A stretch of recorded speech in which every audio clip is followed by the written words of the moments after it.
En este día, amigo oyente, llegamos al Salmo 16.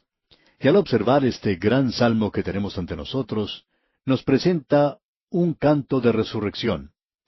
Tenemos aquí la resurrección del Mesías, como se cita en el Nuevo Testamento en tres lugares diferentes. Y para aclarar esto, tenemos aquí en realidad la vida de Cristo, la muerte de Cristo y la resurrección de Cristo. Y además tenemos aún la ascensión de Cristo. Y vamos a observar todas estas cosas al avanzar en la lectura de este salmo que tenemos ante nosotros. Este es un gran salmo al cual el autor dedicó mucho tiempo para escribirlo. Aquellos oyentes que ya han recibido las notas y bosquejos y los tienen a mano y que siguen la lectura del salmo en sus Biblias, pueden notar que se llama Mictam de David. Este es el primer salmo Mictam. Ahora alguien quizá va a preguntar, ¿y qué es lo que eso quiere decir? Bueno, la palabra Mictam es en realidad de un origen incierto, y vamos a llegar a otros salmos que también se llaman Mictam, por ejemplo los salmos 56 al 60. Martín Lutero tradujo la palabra Mictam a joya dorada o de oro, y en realidad eso es lo que es. Opinamos que el significado mesiánico está establecido plenamente por el testimonio del Espíritu Santo en el Nuevo Testamento. El apóstol Pedro se basó en este texto y no en el libro de Job, ya que Pedro tomó este texto de este salmo, y eso lo vamos a poder comprobar dentro de unos minutos. También podremos observar lo que dijo el apóstol Pablo, en lo que creemos fue uno de los mejores sermones que él predicó en Antioquía de Pisidia. Él también citó pasajes de este salmo. También es citado en la Epístola a los Hebreos, capítulo 2, versículo 13, y una vez más en referencia a Cristo. Esto quiere decir que este es el tercer salmo mesiánico que hemos visto. Primero vimos el Salmo 2, donde observamos el rechazo del rey y el propósito final de Dios de ponerlo en el trono, y eso echa una mirada hacia la segunda venida. Luego tenemos el Salmo 8. Su humanidad se presenta en ese salmo, es decir, la encarnación, y eso se cita también en la Epístola a los Hebreos, capítulo 2. Y ahora lo vemos aquí como una joya de oro, y podríamos llamar a este salmo la joya de oro de David, porque él está mirando hacia aquel que vendrá en su linaje, de aquel de quien podía decir, esta es toda mi salvación, es decir, cuando ésta llegue. Comencemos entonces leyendo el primer versículo de este Salmo 16. Dice, Guárdame, oh Dios, porque en ti he confiado. Esto revela la voz maravillosa del Señor Jesucristo cuando Él dijo que había venido cumpliendo la voluntad del Padre. Él se había confiado a sí mismo al Padre de una forma completa, total. Él ocupó un lugar de sujeción aquí deliberadamente cuando Él se vistió de nuestra humanidad. Él ocupó el lugar del hombre pequeño aquí abajo, y por cierto que nosotros somos pequeños, amigo oyente. Este hombre pequeño se enorgullece y trata de elevarse un poco más de lo que debe ser. Tememos que en la actualidad haya hombres ocupando altas posiciones, políticos, estadistas, hombres de ciencia, educadores y ministros, que casi quieran ocupar el lugar de Dios. Permítanos decirle, amigo oyente, que nosotros somos demasiado pequeños aquí en este mundo. No valemos mucho. Hemos sido creados un poco menor que los ángeles. Pero Él vino aquí abajo a este lugar y lo hizo voluntariamente. Él no tenía que haberlo hecho. Me alegro de ser un hombre, pero también necesito reconocer lo que el hombre es en realidad. Luego me regocijo en lo que Dios va a hacer por nosotros y con nosotros algún día. David dice, Guárdame, oh Dios, porque en ti he confiado. ¡Qué cuadro el que tenemos del Señor Jesucristo! También es un cuadro de David, por supuesto. Es un cuadro en el que nos muestra a usted y a mí, amigo oyente. Esperamos que usted pueda ver esto. Luego continúa diciendo en el versículo 2, Oh alma mía, dijiste a Jehová, Tú eres mi Señor, no hay para mí bien fuera de ti. Quizá usted ha estado viajando o caminando en la ladera de una montaña o andando por la orilla del mar, y cuando usted hizo eso, podía elevar su rostro al cielo y decir, Tú eres mi Señor, el Creador, el Redentor, tú eres mi Señor. De paso, permítanos preguntarle, amigo oyente, ¿le ha dicho usted esto a él alguna vez?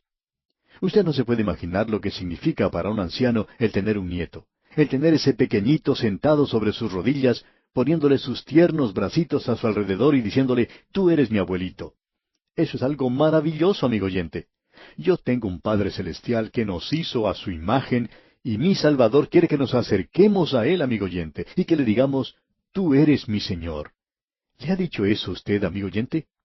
Usted no se acerca a Él para decirle esto con orgullo, como algunos le dirán algún día, Señor, Señor, nosotros hemos hecho grandes cosas en tu nombre.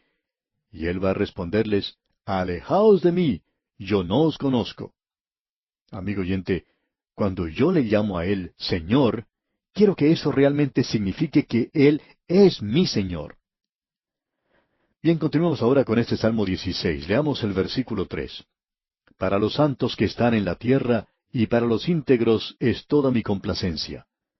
Usted puede apreciar, amigo oyente, que Él es el Señor de los santos que están en la tierra. No se extiende esto a todos, y eso queda bien claro en la primera parte del versículo 4, donde dice, se multiplicarán los dolores de aquellos que sirven diligentes a otro Dios. Hay solamente un Dios, pero algunos están siguiendo a otro Dios, que comienza con una D minúscula. Y la palabra Dios aquí se refiere a alguno que ellos imaginan que es Dios. Leamos la segunda parte de este versículo 4. No ofreceré yo sus libaciones de sangre, ni en mis labios tomaré sus nombres. ¡Qué cuadro el que tenemos ante nosotros! Los paganos tienen a aquellos que ellos llaman dioses. En los días de David eran Dagón y Baal. Y luego hay aquellos otros que nos sorprenden un poco y quizá nos hacen sonreír, porque hay personas que dicen, yo no tengo ningún credo. Un hombre hizo esta declaración, yo simplemente no creo en tener algún credo. Un creyente que le escuchaba le dijo, ¿no lo cree? No, no lo creo. Pues bien, le contestó el creyente, ese es su credo. Y él dice, ¿qué es lo que quiere decir con eso?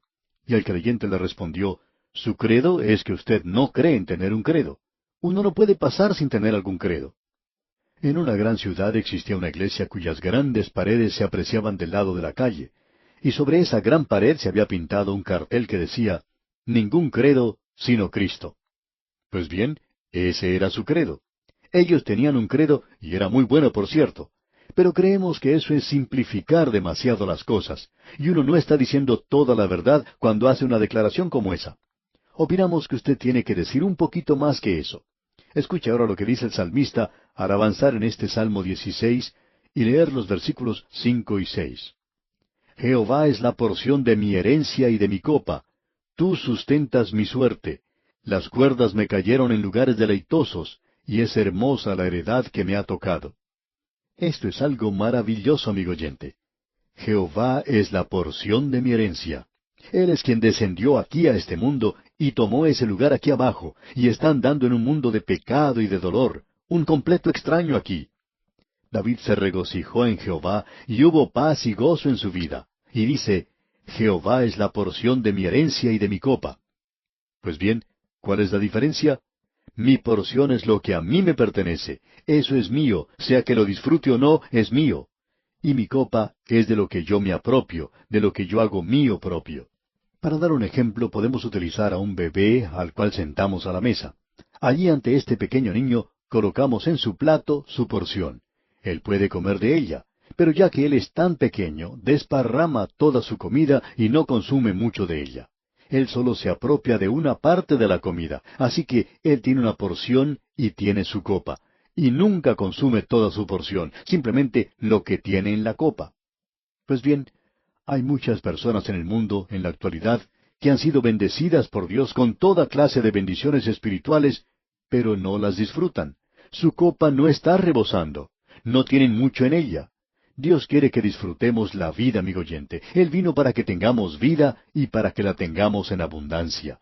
Él dijo que había venido para que nuestro gozo fuera cumplido, o sea, la plenitud del gozo.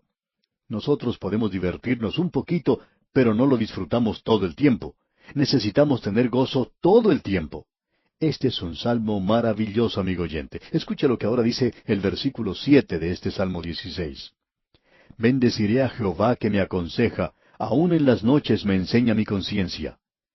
¿En qué piensa usted, amigo oyente, en la noche cuando no puede dormir? Bueno, aquí tenemos a uno que pensaba en el Señor. Y llegamos ahora a una porción que es citada en el Nuevo Testamento. Notemos los versículos 8 al 10 de este Salmo 16. A Jehová he puesto siempre delante de mí, porque está a mi diestra, no seré conmovido. Se alegró por tanto mi corazón, y se gozó mi alma.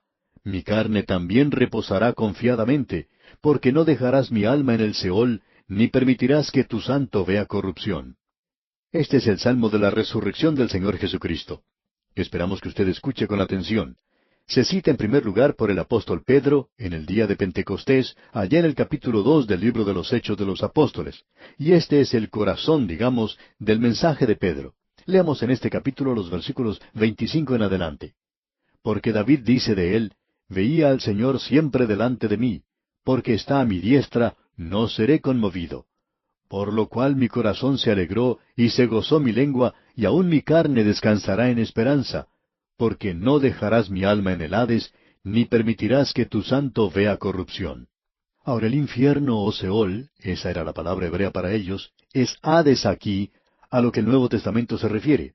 El mundo invisible puede ser la tumba. Me hiciste conocer los caminos de la vida, me llenarás de gozo con tu presencia. Varones hermanos, se os puede decir libremente del patriarca David, que murió y fue sepultado, y su sepultura está con nosotros hasta el día de hoy. Bien, desde el lugar de donde hablaba Simón Pedro, el atrio del templo, él podía señalar el lugar donde estaba la tumba de David. Él podía decir, David está enterrado allí. Esto no hace referencia a David, hace referencia más bien al Señor Jesucristo.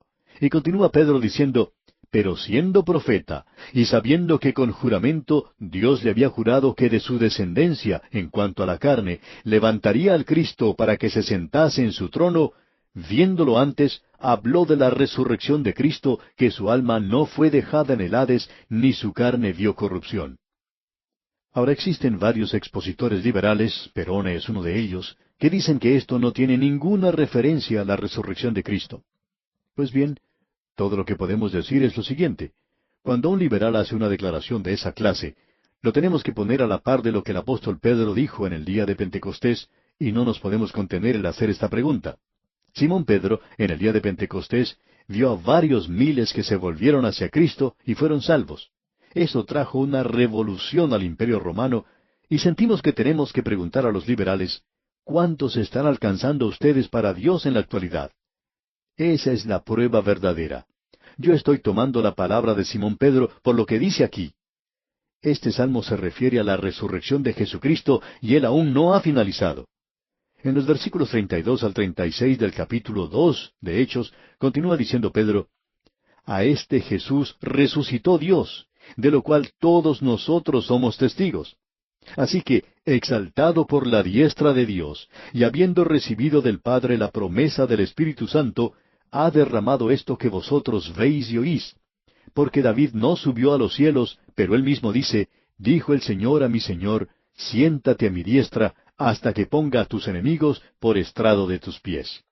Sepa pues ciertísimamente toda la casa de Israel, que a este Jesús, a quien vosotros crucificasteis, Dios le ha hecho Señor y Cristo.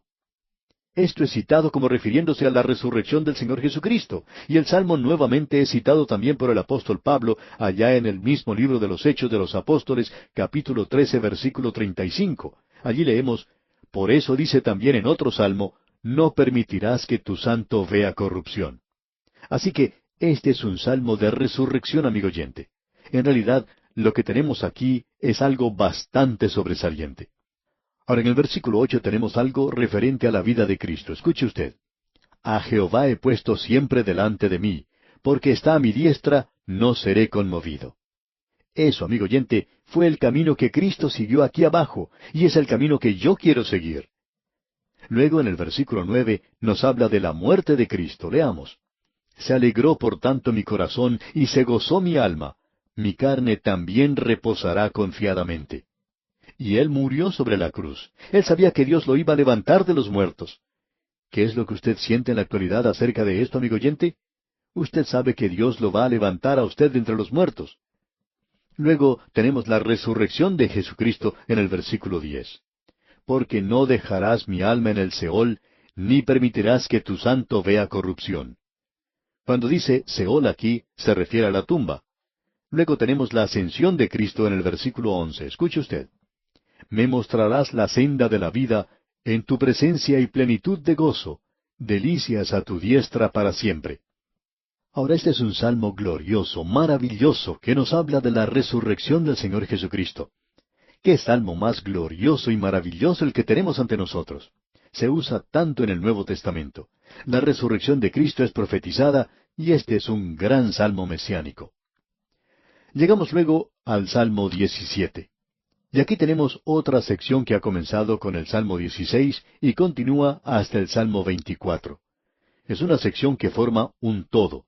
Usted se da cuenta que en el himnario de la iglesia del presente, usted tiene himnos de alabanza, himnos de arrepentimiento, himnos de Navidad y toda clase de himnos que se ponen juntos en diferentes secciones del himnario. Pues bien, eso es lo que tenemos aquí en este Salmo. Hemos entrado ahora en una sección que finalizará con el Salmo 24. Y en cada uno de estos 9 salmos encontramos a Cristo en la profecía. También podemos ver el remanente fiel como lo hemos visto en el Salmo 16. Están unidos, entrelazados los unos con los otros. Y la sección más grande de todas la encontraremos en el Salmo 22. Lo que tenemos en el Salmo 17 es una oración de David, y la pregunta que siempre se ha hecho es, ¿cuándo fue escrito? Y usted tendrá que esperar, amigo oyente, hasta nuestro próximo programa para ver eso, y también para escuchar la oración de David, porque nuestro tiempo por hoy toca ya a su final. Pero es una oración que es muy apropiada para cada uno de nosotros. Es una oración que fue producto de la experiencia en el desierto que David tuvo, es decir, cuando Saúl y sus hombres lo tenían acorralado y casi logran que él cayera en sus manos. Este salmo nos revela la misma confianza en Dios que vimos en el salmo anterior, el Salmo 16, que acabamos de estudiar. Como ya lo hemos indicado, estos salmos hablan primordialmente de nuestro Señor Jesucristo. También hablan de la experiencia de David, y ellos también pueden ser una oración para nosotros en la actualidad, porque muchos de nosotros nos encontramos en situaciones similares, es decir, en situaciones de prueba y ansiedad, así como también en situaciones de peligro. Así es que le invitamos, amigo oyente, a acompañarnos en nuestro próximo programa cuando comencemos nuestra consideración de este Salmo 17.